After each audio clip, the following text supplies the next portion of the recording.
뭐 요즘 많이 슬퍼요? 밤에 눈물이 나나요? 뭐 이런 얘기하면 사실 별로 슬프진 않아요 라고 얘기하는 사람들이 은근히 많아요. 우울한 증상이 어디까지 가야지 그럼 병원을 찾아가 봐야 될까 고민하시는 분들이 많을 텐데,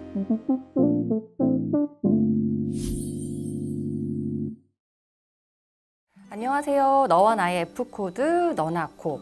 오늘의 코드는 F32 우울증입니다.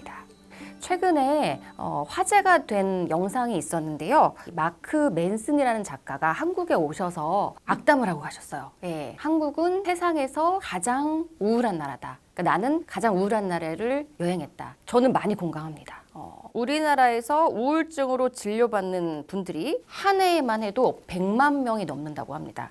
이 얘기를 제가 할까 말까 고민을 많이 했었는데 저도 우울증을 꽤 오래 앓았거든요.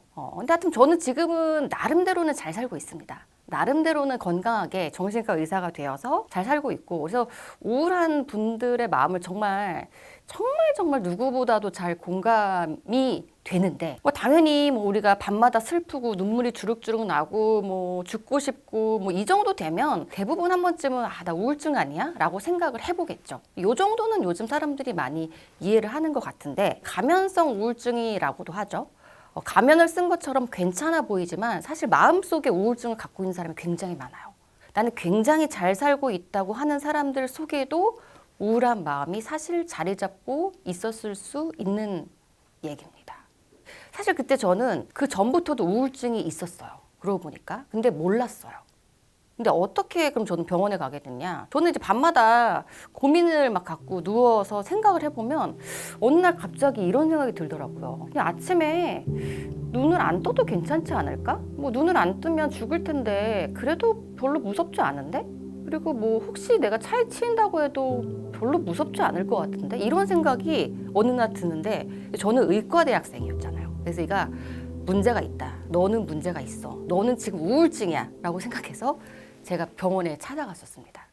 그래서 아무튼 그 일로 저는 이제 약도 먹고, 우선 사람이 마음 행복하게 살아야지 잘 사는 거지, 내가 일을 열심히 하고 공부를 열심히 하고 성과가 좋다고 해서 잘 사는 건 아니구나 라고 깨닫게 되어서 이제 저는 치료를 꾸준히 받게 되었는데요. 이런 저도 잘 몰랐다고 할 정도로 우울한 증상이 어디까지 가야지 그럼 병원을 찾아가 봐야 될까 고민하시는 분들이 많을 텐데, 이게 병적으로 나타나게 되면 진짜 사는 게 너무너무 힘이 듭니다. 그러니까 버겁다는 표현을 쓰는 게 좋을 것 같은데, 우리가 우울증 환자가 딱 병원에 저를 찾아오면 거의 복장 똑같거든요. 모자 쓰고 세수 안 하고 마스크 쓰고 후드티 입고 이러고 오는데 그만큼 씻기도 귀찮은 거예요. 그러니까 그럴 힘도 없는 거예요. 근데 이게 뭐 사실 제가 뭐 요즘 많이 슬퍼요? 밤에 눈물이 나나요? 뭐 이런 얘기하면 사실 별로 슬프진 않아요 라고 얘기하는 사람들이 은근히 많아요. 그러니까 우울한 게 약간 어감이 항상 슬퍼야 될 것 같지만 그냥 별로 의욕이 없고 힘이 없고, 저는 이제 우울증 심할 때는 진짜 하루 종일 자거든요. 눈을 뜨기가 귀찮아요. 근데 이게 남이 보거나 가족이 오면 되게 게을러 보일 수가 있거든요. 쟤는 왜 하루 종일 잠만 자? 왜 학교도 안 가? 뭐 심지어 씻지도 않아. 근데 이게 우울증 환자가 돼봐야 알아요.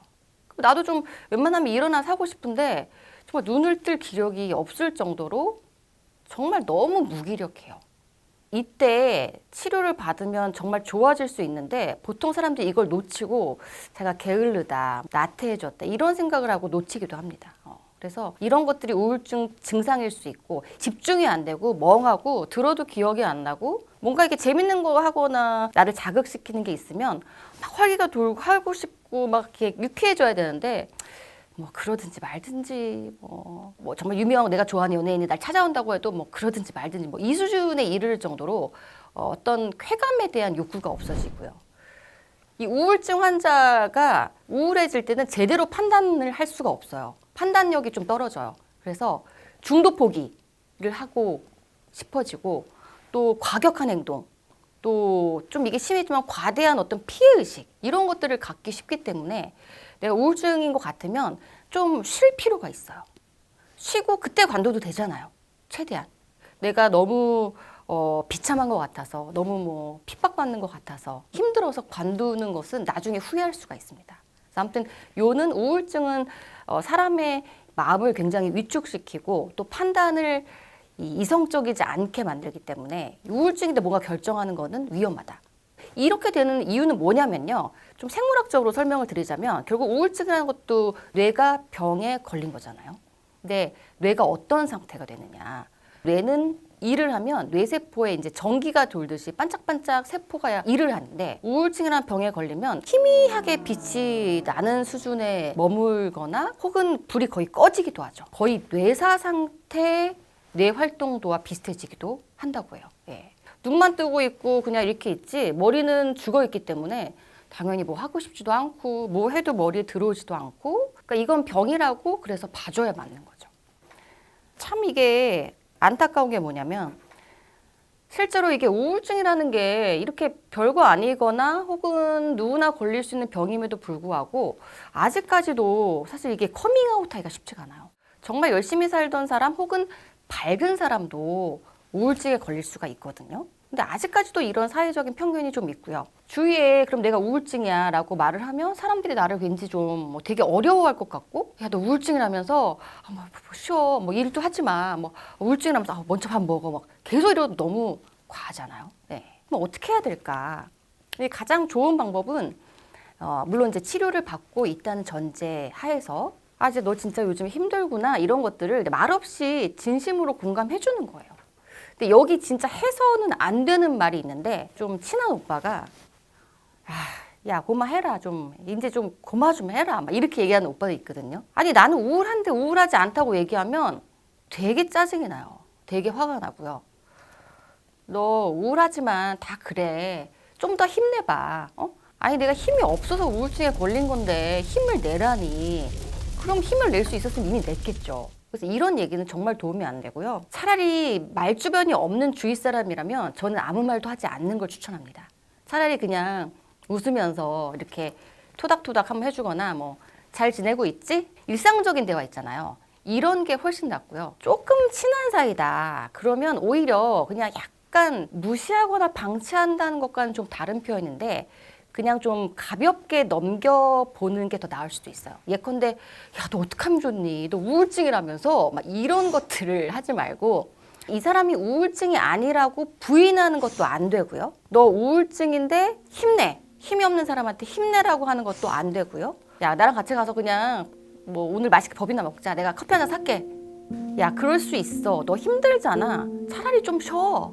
힘내지 말고 쓰러져 있어. 근데 우리 같이 쓰러진 김에 좀 쉬자. 이런 게 차라리 위로가 될 수 있습니다. 우울증 환자한테는 너무 뭔가를 권유하기보다는 휴식을 취해도 괜찮다. 너 열심히 지금까지 했잖아 라고 얘기해 주면 좋을 것 같아요.